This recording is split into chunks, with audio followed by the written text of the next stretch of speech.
PCS की तैयारी मैं करीब पिछले 6-7 सालों से कर रही हूँ। प्रीलिम्स का तो मैं ऑनलाइन नहीं पढ़ती थी, आंसर राइटिंग कैसे की जाए या एक मॉडल आंसर, एक परफेक्ट आंसर कैसे लिखा जाए। वो बहुत परफेक्ट चैनल है यूपी के करंट को कवर करने के लिए। दोस्तों अभी हम उत्तर प्रदेश लोक सेवा आयोग प्रयागराज भवन के पास है, जहां पर यूपी पीसीएस 2022 का इंटरव्यू चला। अभी मैम इंटरव्यू दे के आ रही हैं, इनसे जानेंगे क्वेश्चन वगैरह क्या पूछेंगे और मैम ने अपनी तैयारी कैसे की। हेलो मैम, इंटरव्यू कैसा रहा? इंटरव्यू अच्छा हुआ है, काफ़ी अच्छा हुआ है। आपका नाम और थोड़ा अपने एजुकेशनल बैकग्राउंड के बारे में। मेरा नाम दीपा है और मैंने बीटेक किया है, एमटेक किया है और एमए भी किया हुआ है ज्योग्राफी से, नेट क्वालिफाई किया है, यही सब। तो पीसीएस की तैयारी आप कब से कर रही थी, कौन सा अटेम्प्ट था? हाँ, पीसीएस की तैयारी मैं करीब पिछले 6-7 सालों से कर रही हूँ। मेरा ये चौथा अटेम्प्ट था और दूसरा मेंस और इंटरव्यू मतलब पहला था। तो अभी आपसे क्वेश्चन वगैरह अंदर में क्या पूछेंगे उसके बारे में बताइए, और आपका ऑप्शनल सब्जेक्ट क्या था? मेरा ऑप्शनल ज्योग्राफी है। तो ज्योग्राफी में तो बेसिकली पूछा गया कि जो मिलेट्स का ईयर है, यूएन जो सेलिब्रेट कर रहा है, तो क्या ज़रूरत पड़ी कि मिलेट्स दिस ईयर हम लोग मना रहे हैं। उसके बाद पूछा कि यूरोप और अफ्रीका, इसकी जो क्लाइमेटिक कंडीशन बहुत अलग है। क्या बात है कि यूरोप इतना डेवलप्ड है, अफ्रीका इतना डेवलप्ड नहीं है। फिर मेरी ब्रांच से क्वेश्चन पूछे इलेक्ट्रॉनिक्स कम्युनिकेशन से, रेडार के बारे में, और कैसे आप डेवलप करेंगी अपने, अगर आप कुछ बन जाती हैं तो कैसे यूज़ करेंगे इलेक्ट्रॉनिक्स का, ये सब। और कोई सिचुएशन वगैरह भी दी गई थी या फिर करंट इशू से और कोई क्वेश्चन? करंट तो बेसिकली ये मिलेट्स वाला क्वेश्चन था, बाकी उतना कुछ करंट से नहीं पूछा और सिचुएशनल भी नहीं पूछा था। सिचुएशन भी नहीं, मुझसे नहीं पूछा। और मैम आपने प्रीलिम्स की तैयारी कैसे की वो बताइए, और मीडियम क्या रहा आपका? मेरा मीडियम इंग्लिश है। प्रीलिम्स की बेसिकली तैयारी है कि 4 बेसिक सब्जेक्ट है आपके, हिस्ट्री, ज्योग्राफी, पॉलिटी, इकोनॉमी। पहले आप उनको पढ़िए, बहुत डीपली नॉलेज लीजिए, उससे आपका 50% काम हो जाएगा। उसके बाद कुछ और सब्जेक्ट हैं जो आपके एडिशनल नंबर में काम करेंगे, लाइक आपका साइंस एंड टेक हो गया, करंट अफेयर्स हो गया, इन्वायरमेंट हो गया। तो इन चीज़ों को अगर आप पढ़ेंगे तो बहुत आराम से आपका प्रीलिम्स निकल जाएगा। और किन सब्जेक्ट्स पे ज़्यादा फोकस करना चाहिए, क्योंकि अभी बहुत टाइम कम बचा है, तो मतलब सबसे ज़्यादा फोकस किन किन सब्जेक्ट से करना चाहिए? देखिए, प्रिपरेशन तो आप पहले से कर रहे होंगे तभी आप कर पाएंगे, ठीक है। तो जो भी बेसिक सब्जेक्ट हैं, हिस्ट्री, ज्योग्राफी, पॉलिटी, इकोनॉमी, तो आपने अगर उसके शॉर्ट नोट्स बनाए होंगे या किसी भी बुक में पढ़े होंगे, मार्क लगाए होंगे, तो उनको एक फटाफट रिवीजन करिए। Plus current affairs, science and tech के क्वेश्चन जरूर देखिए, इन्वायरमेंट, ये बूस्टर नंबर देते हैं आपको और इसी से प्रीलिम्स क्रैक होगा। और जो करंट अफेयर का पोर्शन होता है वो कहाँ से कवर कर सकते हैं अभी के लिए? करंट अफेयर आप अगर कोई रेगुलर मैगजीन, कोई भी रेगुलर मैगजीन आप फॉलो कर लें तो आपका बहुत इजीली करंट अफेयर हो जाएगा। बेसिकली सब घटना चक्र ही फॉलो करते हैं तो आप कर सकते हैं। और यूपी से रिलेटेड जो जानकारियाँ पूछी जाती हैं? यूपी से रिलेटेड यूपी की एक बुक आती है, परीक्षावाड़ी की बुक आती है, तो उतना पढ़ लीजिए, बस बहुत है, सफिशिएंट है। यूपी से उसमें बहुत सारे क्वेश्चन आ जाते हैं। और यूपी का बजट जैसे पढ़ लीजिए, या यूपी का फॉरेस्ट कवर वगैरह ये सब पढ़ लीजिए, ये थोड़ा करंट न्यूज में जैसे आते रहते हैं। आपने कहीं पर मतलब पीसीएस की तैयारी वगैरह की थी या फिर खुद से तैयारी की? हाँ, सब मैं सुन नहीं पाई है।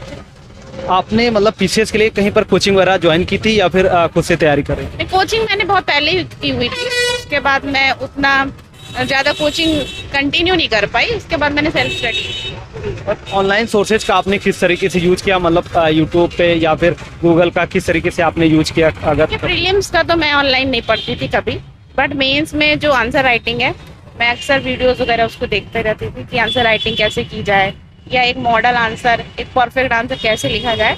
तो वो मैंने सेल्फ अपना वीडियो देख के किया कि आंसर में कैसे लिखो। जैसे करंट अफेयर से रिलेटेड या फिर यूपी से रिलेटेड कोई जानकारी लेनी होती है तो मतलब आप यूट्यूब पे क्या चैनल्स वगैरह फॉलो करती थी खासकर तैयारी के लिए? यूपी के लिए यूपी की बातें करके आता है वो ध्येय आईएएस का चैनल है, वो बहुत परफेक्ट चैनल है यूपी के करंट को कवर करने के लिए। और यूपी का स्टैटिक पार्ट तो आप परीक्षावाड़ी से कर सकते हैं, बहुत आराम से हो जाएगा। और मेंस के लिए मतलब क्या स्ट्रेटजी आपके हिसाब से होनी चाहिए या फिर आपने क्या चीज़ें फॉलो की? मेंस के लिए सिलेबस, ओनली जो सिलेबस में जो भी एक एक पॉइंट लिखा हुआ है, एक एक वर्ड, आप उसको प्रिपेयर कर लीजिए। प्लस आप आंसर राइटिंग जरूर करिए, 2-3 घंटे आप रोज करिए आंसर राइटिंग। तो शुरुआत में क्योंकि जब आंसर राइटिंग कोई करना स्टार्ट करता है, बहुत सारे लोग का कमेंट आ रहा था कि स्टार्टिंग में उतना अच्छा नहीं कर पाते हैं, तो मतलब अपने आप को उस टाइम मतलब किस तरीके से मोटिवेट करें कि नहीं आगे मतलब अच्छा? नहीं, आप जैसे आप रोज थोड़ा समय निकालिए आंसर राइटिंग के लिए, आधे घंटे निकालिए, ठीक है। एक टॉपिक लीजिए, सिलेबस से कोई भी उठाइए, अपने मन से उसको लिखिए, पहले आप उसके बारे में पढ़िए फिर उसको लिखिए, ठीक है।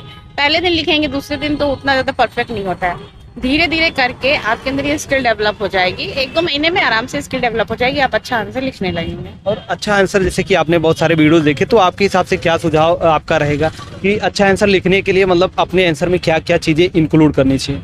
देखिए, क्वेश्चन में जो पूछा है पहले तो उसको डिफाइन करें। कुछ भी पूछा है तो उसको डिफाइन करें। उसके बाद उसके जो भी टाइप्स वगैरह बताते हैं वो लिखें, और कोशिश करें कि टेबल का, फ्लो चार्ट्स वगैरह का ज़्यादा यूज़ करें, और पॉइंट टू पॉइंट आंसर लिखें। और अगर करंट में कोई उससे रिलेटेड कोई योजना चल रही है या और कोई चीज़ आपको पता है तो उसको जरूर मेंशन करें, उससे एक परफेक्ट आंसर बन जाता है। और जैसे टेस्ट सीरीज की बात करें, चाहे प्रीलिम्स हो गया चाहे मेंस हो गया, तो कितना इंपॉर्टेंट होता है टेस्ट सीरीज अगर ज्वाइन करते हैं तो एग्जाम में मतलब कितना हेल्पफुल रहता है?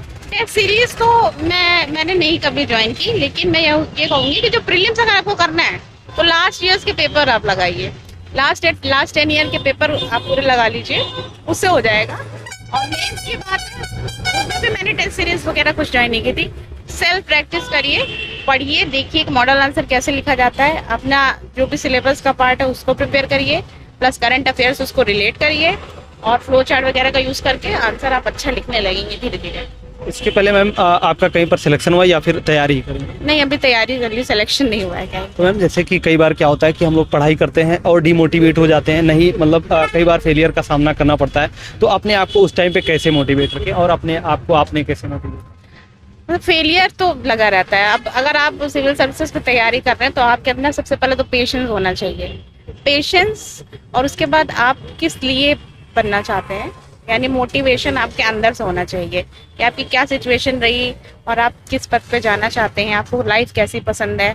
तो ये बहुत मोटिवेशन का काम करता है। और जो छात्र हमारे साथ जुड़े हुए हैं तो उनके लिए आपका क्या सजेशन, क्या सुझाव रहेगा अपनी तैयारी किस तरीके से आगे बढ़ाएं? आप जैसे कि प्रीलिम्स के एग्जाम आने वाले, मैं तो ये कहूँगी कि जो भी आपने पढ़ा है, अब एक्स्ट्रा पढ़ाई मत करिए, जो पढ़ा है उसी को रिवाइज करें। करंट अफेयर्स पढ़ लें, उसके लिए घटना सार की एक बुक आती है, आप उसको पूरा पढ़ लें। बाकी जो बजट है यूपी का और पूरा सेंट्रल बजट है उसको पढ़ें। ये सारी चीज़ें आप करेंगे तो आपको बहुत आराम से हो जाएगा। Okay, thank you so much ma'am बात करने के लिए। आशा करता हूँ कि आपका सिलेक्शन इस बार जरूर हो। Thank you so much.